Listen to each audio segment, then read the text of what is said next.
We will now move on to possibly the most important aspect of health and safety. Fire safety. Fire can have devastating effects. It kills, injures, destroys property, and destroys business.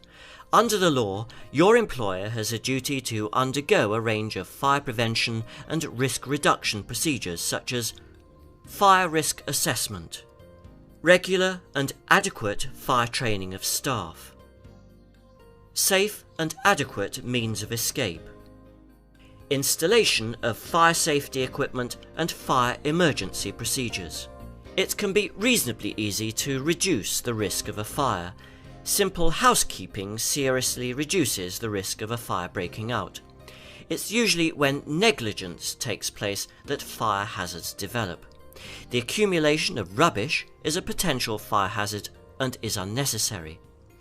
If you see a situation which you feel is a potential fire hazard, tell your supervisor or designated fire officer. When you start work either for a new company or in a new building, you must find out where the emergency exits are located and also where any fire extinguishers are positioned, and take notice of fire safety signs. You also need to know where your fire assembly point is. During a fire emergency, there are several important things that you need to do. Raise the alarm. Make sure the alarm has been raised. Don't assume that someone else has done it. Contact the emergency services. Some systems are linked directly to the fire brigade. If yours is not, call them as soon as it is safe. Evacuate the building. Only fight the fire if it is safe to do so.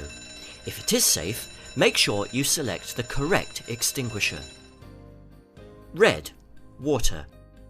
For use with fires such as wood, textiles and paper, never on electrical fires.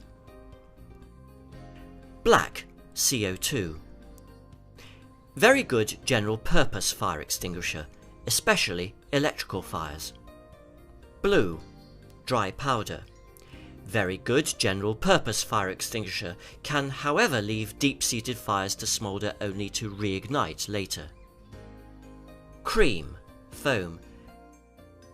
Suitable for most flammable liquid fires.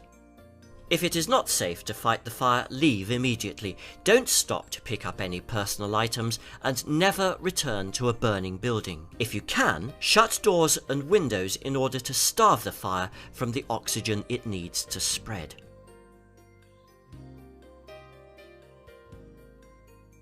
The next subject we will look at is COSH, or Control of Substances Hazardous to Health. COSH. Hazardous substances in the workplace are a potential threat to our short and long-term health. Every year there are hundreds of serious accidents involving hazardous substances, and in some cases leading to long-term permanent injury or illness, and in some cases even death. What is a hazardous substance?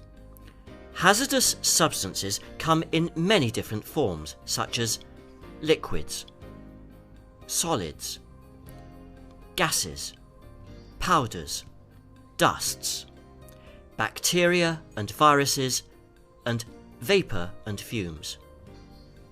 All of these are equally dangerous and can affect many parts of your body. They could affect your skin. Skin can be burned, develop rashes, or absorb substances. Heart. The heart can be damaged by a wide range of substances, such as metal fumes that could have been inhaled.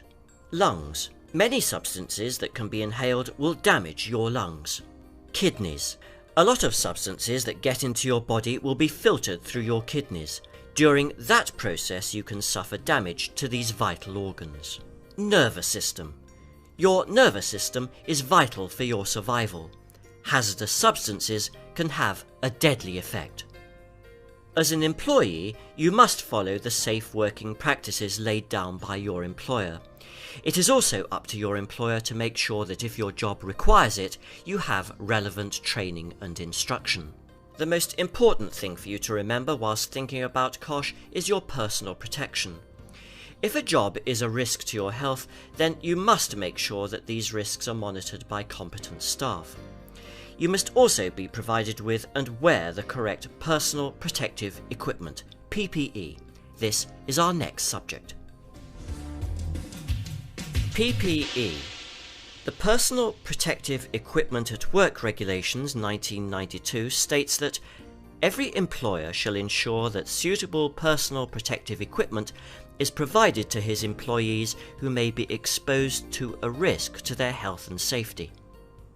PPE is available to protect all parts of your body, including your eyes, ears, and respiratory system. The selection of PPE should be appropriate to the task and hazards it may present. The following criteria should be taken into consideration when choosing PPE for a particular job.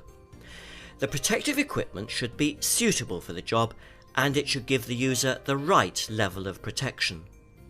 It should take into account the needs of the user, that is, consideration to comfort and movement, and it should also be used and designed for the type of hazard that you're working with. As well as this, PPE needs to conform to British standards, taking into account specific regulations and specific job requirements. There is personal protective equipment to cover every part of the body. Head, hard hats and hairnets. Eyes, goggles, safety glasses or full face protection such as welding masks. Noise and your hearing. Ear defenders or earplugs. Inhalation of fumes, dust masks, breathing apparatus and full face shields. Hands and arms. Gloves, gauntlets, chainmail gloves. Upper body. High visibility jackets, overalls, thermal clothing, harnesses. Lower body. Protective trousers, knee pads. Footwear. Strengthened toe caps, slip-resistant soles. Specialist disposable gear. Certain PPE is meant as single wear only or disposable after use. It is vital that these types of PPE are only used once. They may present a contamination risk to you or other people if reused. Use it and dispose of it properly. Electrical safety. Electricity is one of the most dangerous things that you will come into contact with in your working life, but something most people use every day. There are certain do's and don'ts when you work with electricity. Report any faults immediately to your supervisor. Only work with properly connected and tested equipment. Pay attention to all safety signs. Ensure that any equipment you use is properly maintained. Inspect any electrical equipment, cables and connections before switching on. Only use CO2 fire extinguishers when fighting electrical fires. Don't overload circuits and sockets. Never work with poorly maintained or faulty equipment. Don't use electrical equipment in damp or wet conditions. Don't work on any equipment that you have not been trained on. Don't make your own repairs, leave them to qualified electricians. That brings us to the end of the basics of health and safety. I hope we have proved that health and safety is not something that you need to be scared of, and thinking simply about a situation often shows us what we need to know.